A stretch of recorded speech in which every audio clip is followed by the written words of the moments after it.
Bonjour, c'est Gilles du site boursicoté.com. Voici l'analyse technique du CAC 40 pour cette journée du lundi 14 janvier 2013. Et c'est encore une séance qui se place dans la continuité des précédentes, puisque malgré une ouverture en hausse sur un gap haussier à 3722,06, le CAC 40 a marqué un point haut à 3730,04, un point bas à 3704,17. Avant de revenir en clôture à 3708,25 points.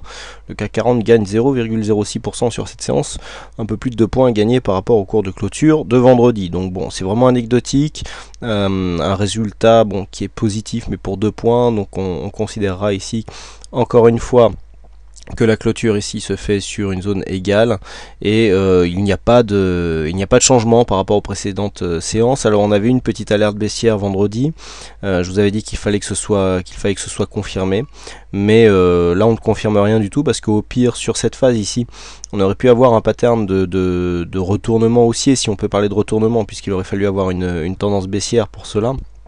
Sur la phase d'avant, mais là même si on vient bien ouvrir en hausse ici, on aurait pu avoir un signal de sortie de range, et bien pas du tout. On est venu marquer ici un point haut à 3730, donc juste sous la zone des 35 que je vous indique depuis maintenant quelques jours.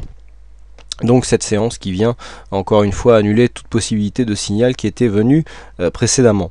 Du point de vue des indicateurs, pas de réel changement, puisqu'on a un RSI ici qui redescend légèrement, plutôt orienté. Là on est maintenant quasiment neutre, légèrement baissier au niveau de la tendance, mais assez neutre, c'est du fait de la consolidation. Le RSI tout simplement redescend suite à forte hausse qui a été enregistrée les semaines précédentes.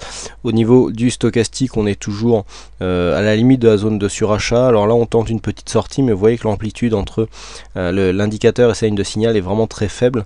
Donc pour l'instant on ne peut pas, il n'y a rien à dire sur cet indicateur, pas de signal de baisse. Du point de vue du MACD, on est toujours sur une phase baissière, donc je dirais que ça corrobore un petit peu ce qui se passe sur le stochastique, mais le signal est vraiment très faible, donc on n'ira pas poser toute une stratégie sur ces deux signaux. Du point de vue des volumes, nous avons une évolution donc neutre, on est vraiment dans la moyenne. Et comme je vous l'ai dit ici, on est vert, mais c'est vraiment anecdotique, pour 2,23 points près. On considérera que les cours sont quasiment inchangés. Du point de vue de la volatilité, donc on reste légèrement inférieur à la moyenne. Donc on est ici sur une phase où depuis la hausse ici du nouvel an, on oscille donc dans ce range avec une petite tentative de sortie vendredi, mais sinon on oscille entre 3692 ici et 3730-35. Bon. Pas de changement, alors on n'a pas de relais, on a une forte hausse, on n'a pas de relais, et donc tant qu'on ne casse pas ici cette zone des 3735, il n'y a pas de reprise haussière. Mais d'un autre côté, tant qu'on ne casse pas avec un peu plus de force ici cette zone des 3692 points, il n'y a pas de signal baissier non plus. Vous voyez que il y a quand même une chose qui est très importante qu'il faut souligner, c'est que malgré l'ouverture ici de ce gap qui normalement, dans le cas d'un manque de relais, aurait pu être comblé, puisqu'on peut très bien avoir ici une forte phase de hausse et ensuite manque de relais, on vient consolider et combler ce gap. On sait que les gaps en général attirent, la nature aime combler les vides, donc si on peut apparenter l'évolution des cours à ce que fait Dame Nature, c'est toute une... là il faudrait qu'on discute plus longuement, mais en général les gaps sont comblés. Donc il y a, ne serait-ce que par les opérateurs qui utilisent l'analyse technique, une tendance à penser que le gap va être comblé. Donc ça pourrait, ça fait partie des scénarios autoréalisateurs qui disent voilà, comme il y a un gap à combler, on va shorter, et c'est finalement ça qui va aider à combler le gap. Et bien là pas du tout, puisqu'on voit que dès qu'il y a une phase de baisse, un peu comme ce qu'il y a eu ici, où on est venu casser les 3692,50, il n'y a pas eu d'accélération. On est revenu ici sur la zone des 3684. Je vous avais analysé cette zone des 3684 comme étant assez intéressante du point de vue court terme, puisque ça correspond à quelques centièmes de points au plus haut qui avait été enregistré le 27 décembre, et puis ensuite on est remonté.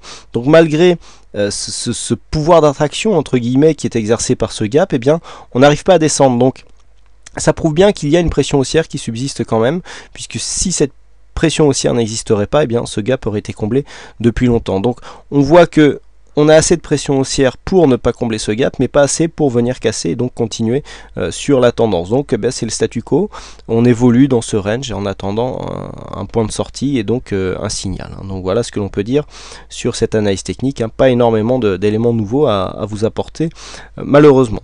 Alors quoi qu'il en soit, aujourd'hui c'est Oli 007 qui d'un coup de fourchette nous regagne ce fixing, donc on lui souhaite bon retour, a priori Olivier qui a l'air d'aller beaucoup mieux, et c'est bien comme ça. Voilà, donc écoutez, sur cette pauvre analyse, il ne me reste plus que, pauvre dans le sens par manque d'éléments bien sûr, il ne me reste plus qu'à vous souhaiter à toutes et à tous une bonne soirée, bonne chance dans vos trades, et je vous donne rendez-vous dès demain pour d'autres analyses techniques en vidéo. Voilà, bonsoir à tous.